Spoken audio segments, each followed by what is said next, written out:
Miami fans got to be happy. They're still selecting 6 overall in this upcoming draft while acquiring San Francisco's first-round picks in 2022 and 2023. It's important to keep in mind, too, that the Dolphins held on to some early draft picks in this upcoming draft at pick 18, 36, and 50. So Miami's done a really nice job for themselves here. Adam, they were pretty busy with how they handled all this.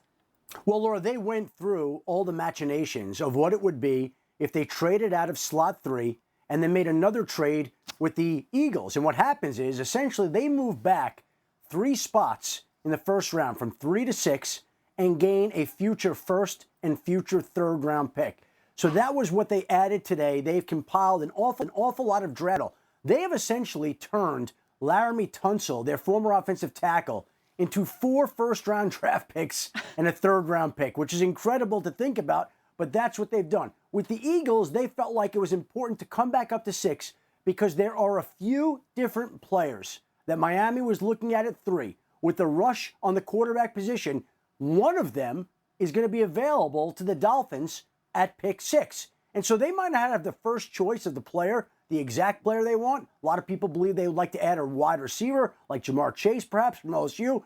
But they'll get a choice of one of the 3 players that they like. A lot of people talking about Kyle Pitts as a top player in this draft. There are a lot of different players that would fit their needs, surrounding Tua with talent, some offensive line help as well. So the Dolphins still are in a great position and have added extra draft capital here. Yeah, and we'll get to the Eagles a little later on, but even at 12, you've got to think, while a Pitts may not be available, maybe a Jalen Waddle, maybe a Devontae Smith, you never know by that point, with all the quarterback rush happening early on, who could still be around. Marcus, we start with you. On the Miami side of things, your thoughts? Woo, Field. Greg, you are absolute beast for getting this done, man. Listen, one thing is the one position of strength for Miami is that they have what we perceive to be their quarterback based on these moves. And now they're starting to build a roster around him. We saw what that defense did as well last year. The Miami Dolphins, Brian Flores and Greer, feel like they are in a great situation with Tua where they can add pieces and come back later. What if Tua doesn't work out? Well, they've set themselves up to have first-round picks and even capital and players if they need to entertain drafting a quarterback once they give Tua a fair shot. It's amazing what they did. Phenomenal job. Yeah, Mina, what do you think about what the Dolphins have done, specifically as it relates to Tua Tagovailoa?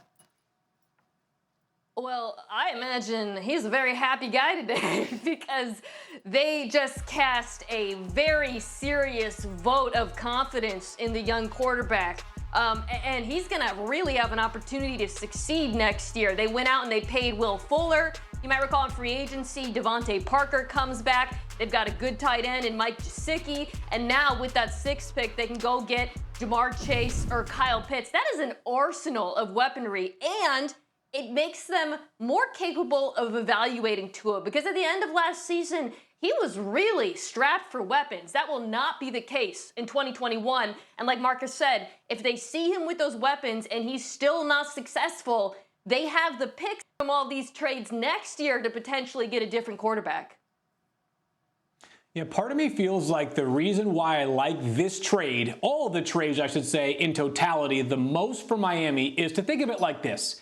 If we all woke up this morning prior to these trades and thought that Miami was going to have the chance to draft Jamar Chase at pick number 3, that the 49ers would have the chance to draft a top quarterback at pick number 12, and that the Eagles would have the chance to draft a player of a pass catcher variety at pick 6, like, I don't think a quarterback's making it to pick 12. I think the Eagles probably could still get a player at pick number 12 that's a pass catcher, but I don't think they're getting the top pass catcher now. Like, I think Miami's reality from pick 3 to pick 6 changed the least relative to the price paid out of all 3 of these teams. Yeah. I think it's one of those moves that makes a lot of sense, obviously, just in the short term, but also in the long term as well. Miami continues to build its portfolio of future assets out that makes such a phenomenal player over the next 3 drafts.